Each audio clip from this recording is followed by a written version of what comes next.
Richard Carrington was the quiet accountant no one ever suspected, until his daughter Emily was found buried in a shallow grave behind their home, and 3 generations of the Carrington family lay dead under what now appeared to be cold-blooded murder. Harvest Ridge was the kind of place where the days passed slowly, and the seasons marked the rhythm of life. Tucked away between rolling fields and dense woods, it was a town forgotten by time, where people left their doors unlocked and waved to every passing car. Nothing bad ever seemed to happen there, or so everyone believed.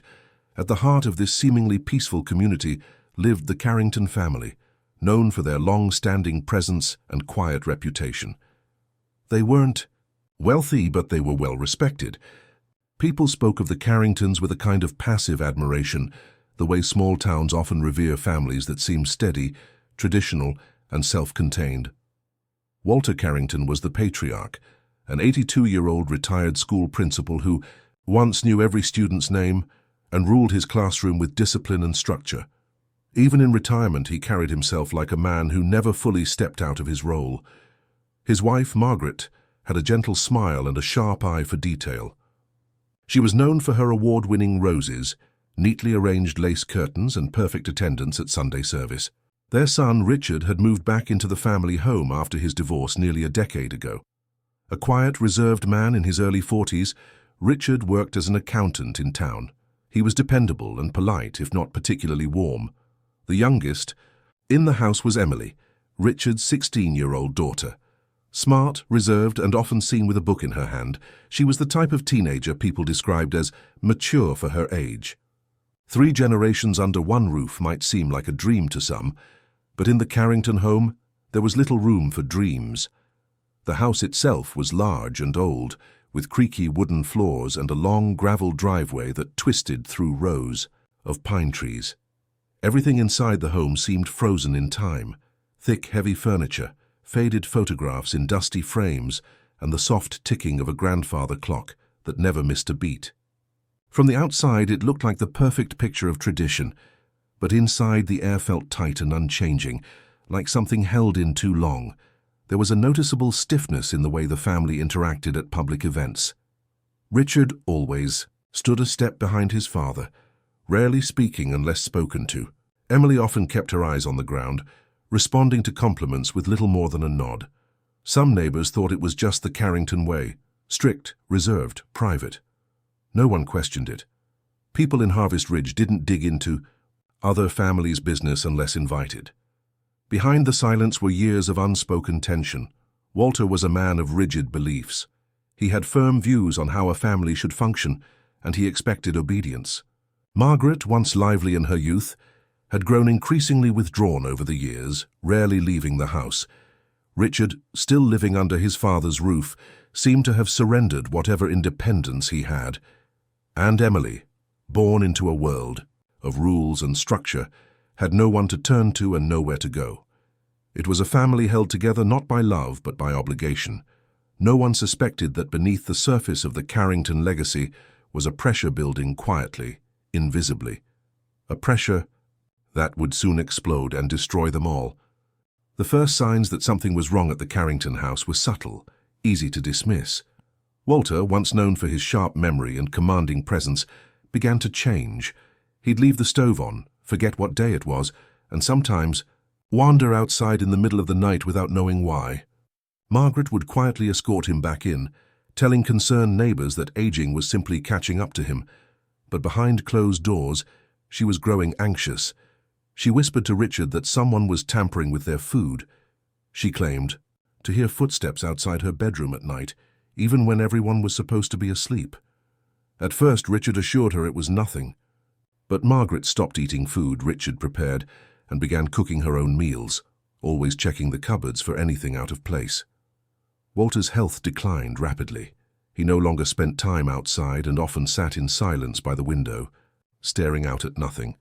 His once orderly thoughts unraveled into confusion and paranoia. He accused Richard of stealing from him, then accused Margaret of plotting against the family.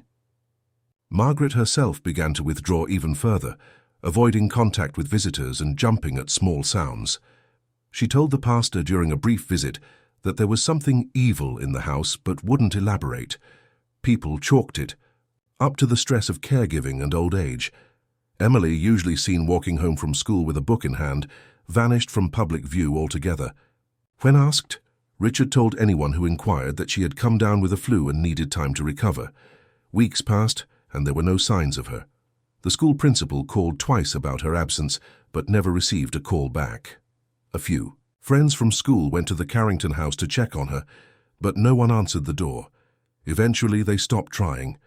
Then, one rainy evening in early October, a call came into emergency services. Margaret had fallen down the stairs. Paramedics found her body at the base of the staircase, neck broken, her face frozen in a look of terror. Richard said he had been in the kitchen when he heard the sound and rushed over too late to help. The house was dimly lit, with only a few bulbs working and no signs of forced entry or struggle. Her death was ruled accidental. She was buried, quietly, with only a handful of mourners at the service. Walter didn't attend. He was no longer coherent enough to understand she was gone. Barely a month later, another call came. Walter had died in the barn behind the house. Richard claimed he went to check on his father and found him slumped over in a chair, cold and lifeless. The cause of death was listed as heart failure. No foul play was suspected. Now only Richard and Emily remained in the house, though Emily still hadn't been seen. People assumed she was grieving and preferred privacy. The truth was far darker. No one imagined that Margaret's fall hadn't been an accident, or that Walter's sudden decline wasn't natural. The real story, the one nobody saw coming, had already begun to unfold. After the deaths of Margaret and Walter, the Carrington home grew even quieter, almost unnaturally so. The once regular signs of life, Margaret's gardening, Walter's slow walks around the property, Emily's shy wave from the porch, vanished. Only Richard remained visible, driving to town for groceries or attending church alone. He appeared solemn but composed, telling anyone who asked that the losses had been hard, but he was coping. He said Emily was still recovering from the grief and was now being homeschooled to avoid the stares and questions. People accepted his words without pressing further. In a town like Harvest Ridge, personal matters stayed personal. As winter set, the Carrington house took on a cold, hollow atmosphere. Lights rarely shone from upstairs windows. No one saw movement on the porch. Emily's friends stopped mentioning her. It was as if she had slowly been erased, and people didn't know how to acknowledge it. The truth was they had trusted Richard. He had always been polite, respectable, and quiet. There had never been any reason to doubt him, until the smell started. By early spring, a neighbor walking her dog past the Carrington property noticed a foul odor coming from the direction of the woodshed behind the main house. She assumed it was a dead animal. When it persisted for several days, she contacted local authorities more out of concern for the family's health than suspicion. When deputies arrived, Richard seemed cooperative but oddly detached. He claimed he hadn't noticed anything strange and allowed them to check the property. The shed was locked. Richard said he had lost the key. That alone raised the first real red flag. Officers broke the lock, and inside, beneath a stack of old firewood and a warped wooden panel, they discovered a shallow grave. The smell was overwhelming. Buried beneath a tarp, curled in on herself, was the decomposing body of Emily Carrington. She had been dead for months. The discovery sent shockwaves through the town. An autopsy confirmed the cause of death was blunt force trauma to the head. There were no signs of an accident, only the unmistakable signature of violence. She had likely died around the same time Margaret did. That meant Richard had not only concealed her death, but continued to live in the house, lying to everyone, pretending she was alive. Richard was arrested that night. The news spread fast. No one could believe it. A man who had seemed so calm, so collected, had been living with his daughter's corpse hidden in his backyard. During the search of the house, investigators found Emily's belongings untouched, her room still made up as if waiting for her return. There were signs that someone had recently tried to clean parts of the home: bleach stains, scrubbed floors, and a burned mattress in the fire pit behind the shed. With Emily's death confirmed as a homicide, investigators began re-examining the earlier deaths in the family. Suddenly, Margaret's fall and Walter's heart failure didn't seem so accidental. What looked like a series of tragic misfortunes was quickly unraveling into something much darker, a deliberate and methodical erasure of an entire family. The investigation into Richard Carrington's crimes moved swiftly after the discovery of Emily's body. Detectives revisited every detail of the family's recent history, looking for signs they had missed. Margaret's fall was no longer seen as an accident, and Walter's sudden death, once attributed to natural causes, became a subject of deep scrutiny. Toxicology reports were reordered, evidence was re-examined, and interviews were conducted with anyone who had ever interacted with the Carringtons. The emerging picture was more chilling than anyone could have expected. Inside Richard's bedroom, tucked away in a locked desk drawer, investigators found a collection of journals spanning nearly 10 years. The pages were filled with neat handwriting, but the content was deeply disturbing. Richard had written obsessively about his family's decay, describing how they had failed him, how they had tarnished the Carrington name, and how he believed it was his responsibility to correct the bloodline. He referred to himself as the last pure Carrington, someone who had to restore order and dignity through what he called necessary endings. In one entry dated months before Margaret's death, Richard described how he had been studying household poisons and observing Walter's reactions to small doses of tainted food. He documented Walter's memory lapses and physical decline with clinical precision, noting every symptom. Another entry described how Margaret had begun suspecting something was wrong, which led Richard to decide she could no longer be trusted. He wrote that her death had to look accidental to avoid external disruption. The most disturbing passages were about Emily.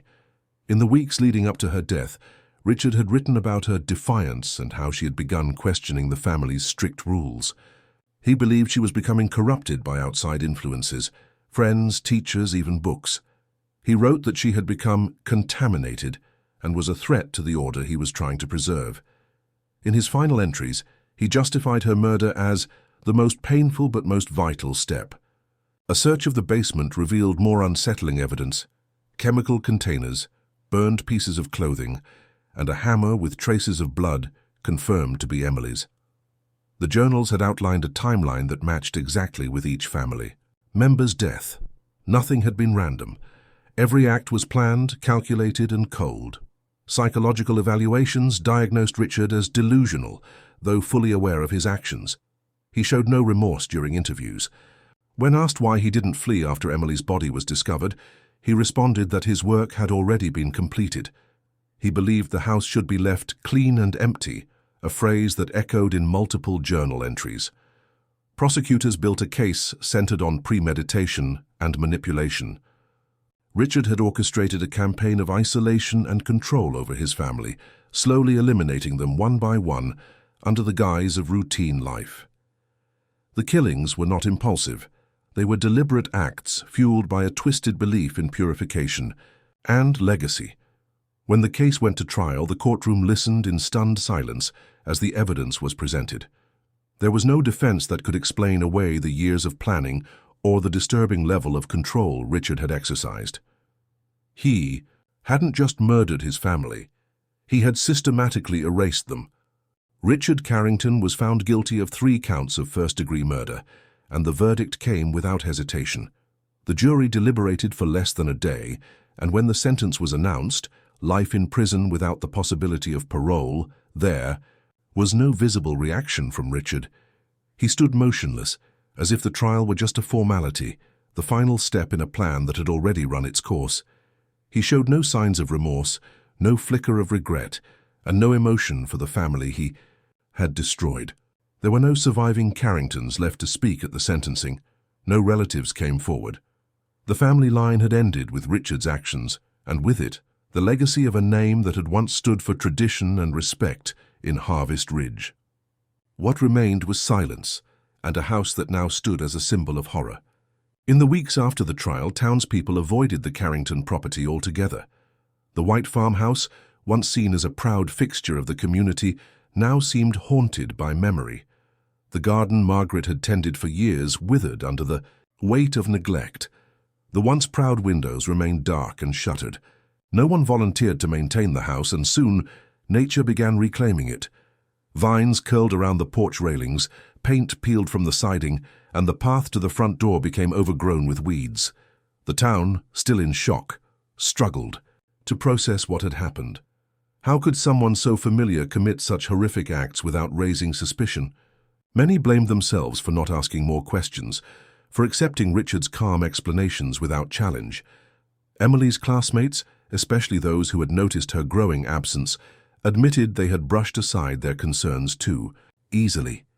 Her death and the secrecy that surrounded it became a painful lesson in how evil can wear the mask of normalcy. Richard's case attracted national attention, covered in newspapers, podcasts, and eventually true crime documentaries. The story of the man who murdered 3 generations of his own family became a chilling reminder of how manipulation and control can fester behind the most ordinary facades. Experts dissected his journals, his mental evaluations, and his carefully constructed narrative of cleansing the bloodline.